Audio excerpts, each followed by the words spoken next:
नमस्कार। आज भारत के दो जाने माने क्रिप्टो एक्सचेंज वजीरेक्स और कॉइनडीसीएक्स इनसे जुड़ी जो हालिया सुरक्षा दिक्कतें आई हैं उन पर और उनके नतीजों पर हम थोड़ी गहराई से बात करेंगे। जो खबरें हैं उनसे तो यही लग रहा है कि दोनों ही एक्सचेंजों को काफ़ी बड़ी मुश्किलों का सामना करना पड़ा है। चलिए समझते हैं कि आखिर हो क्या रहा है। देखिए, एक तरफ तो वजीरेक्स हैं जहां जुलाई 2024 में वो एक बड़ी हैकिंग हुई थी, करीब $235 मिलियन की। हाँ, बहुत बड़ी रकम थी वो। और दूसरी तरफ कॉइनडीसीएक्स हैं जहां अभी हाल ही में लगभग 379 करोड़ रुपए की क्रिप्टो चोरी का मामला सामने आया है। तो आज का मकसद यही है कि इन घटनाओं को समझें और देखें कि ये कंपनियां कर क्या रही हैं, क्या कदम उठा रही हैं। बिल्कुल। और ये सिर्फ तकनीकी गड़बड़ियां नहीं है। इन घटनाओं ने ना भारतीय क्रिप्टो बाजार में यूजर्स के भरोसे और रेगुलेशन से जुड़ी चिंताओं पर भी सवाल खड़े कर दिए हैं। और दिलचस्प बात यह है कि दोनों कंपनियां इस संकट से निपटने के लिए काफी अलग-अलग रास्ते अपना रही हैं। अच्छा, तो वजीरेक्स से शुरू करते हैं।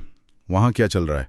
सुना है कोर्ट का कुछ दखल हुआ है वो $235 मिलियन वाली हैकिंग के बाद। हाँ, बिल्कुल। दिल्ली हाई कोर्ट ने वजीरेक्स की जो पेरेंट कंपनी है जेटाई प्राइवेट लिमिटेड उसको आदेश दिया है। कहा है कि वो बाइनेंस के साथ जो उनका समझौता हुआ था और कंपनी को फिर से खड़ा करने की पुनर्गठन की जो पूरी योजना है उसका पूरा ब्यौरा दें। ये सब उस हैकिंग के बाद ही हो रहा है? जी, उसी के बाद। और ये भी सुना है कि कंपनी एक रीबूट प्रक्रिया चला रही है। ये सुनने में थोड़ा तकनीकी सा लगता है। आसान शब्दों में क्या मतलब हुआ इसका? हाँ, रीबूट प्रक्रिया।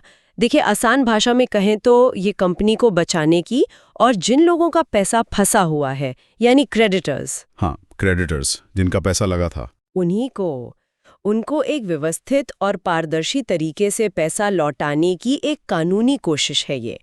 और इस पूरी प्रक्रिया पर क्रोल और एल्वरेज एंड मार्साल जैसी जो जाने मानी अंतर्राष्ट्रीय फर्में हैं उनकी निगरानी है। तो ये दिखाता है कि मामला कितना गंभीर है और वे वाकई एक समाधान निकालने की कोशिश कर रहे हैं। अच्छा, एक तरह से ये कानूनी दावपेच के जरिए विश्वास दोबारा बनाने का प्रयास है। समझ गया। ठीक है, अब कॉइनडीसीएक्स की तरफ आते हैं। वहां 379 करोड़ रुपए की चोरी हुई, यानी करीब $44 मिलियन। यहां मामला थोड़ा और पेचीदा लगता है। हाँ, यहाँ कहानी थोड़ी अलग है और शायद ज्यादा चौंकाने वाली भी। पुलिस ने बेंगलोर के एक इंजीनियर है राहुल अग्रवाल, उन्हें गिरफ्तार किया है। ओह, तो कोई अंदर का ही मामला निकला? नहीं, पूरी तरह से नहीं। पता चला है कि उस इंजीनियर को पहले फंसाया गया था। फंसाया गया था? कैसे? उसे एक नकली नौकरी का ऑफर दिया गया और उसके जरिए उसके ऑफिस लैपटॉप को हैक कर लिया गया। अरे बाप रे, मतलब सोशल इंजीनियरिंग। बिल्कुल। और सबसे हैरान करने वाली बात, ये पूरा ऑपरेशन व्हाट्सएप के जरिए चलाया जा रहा था और वो भी जर्मनी से। क्या कह रही हैं? व्हाट्सएप से? जर्मनी से? ये तो किसी फिल्म की कहानी लग रही है। सच में, ये सोशल इंजीनियरिंग इंसानी भरोसे का गलत फायदा उठाना और तकनीकी हैकिंग का एक बहुत खतरनाक मिश्रण है।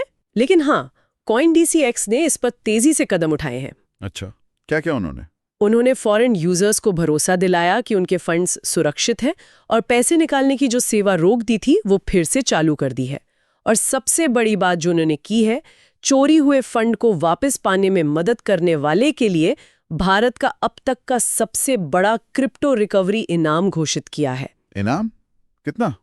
करीब $11 मिलियन, जो चोरी हुई रकम का लगभग 25% है। 25%?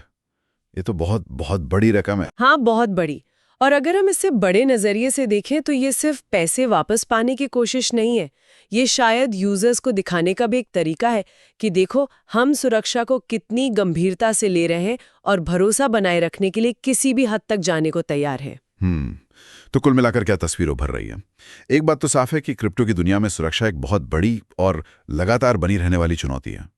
वजीरेक्स कानूनी और पुनर्गठन के रास्ते पर ज्यादा ध्यान दे रहा है ना? हाँ, लगता तो यही है। जबकि कॉइनडीसीएक्स तकनीकी सुरक्षा बढ़ाने, कानूनी कार्रवाई करने और साथ ही वो एक बड़े इनाम के जरिए समस्या का हल निकालने की कोशिश कर रहा है। बिल्कुल, दोनों के तरीके अलग हैं और ये दोनों मामले सेंट्रलाइज एक्सचेंजों की कुछ कमजोरियों को भी उजागर करते हैं, जाहिर है। जैसे देखें, वजीरेक्स के मामले में जो जटिल कॉर्पोरेट रिश्ते हैं, जैसे बाइनेंस के साथ उनका जो भी रिश्ता था, वो पारदर्शिता में रुकावट डाल सकते हैं। चीजें साफ साफ पता नहीं चलती।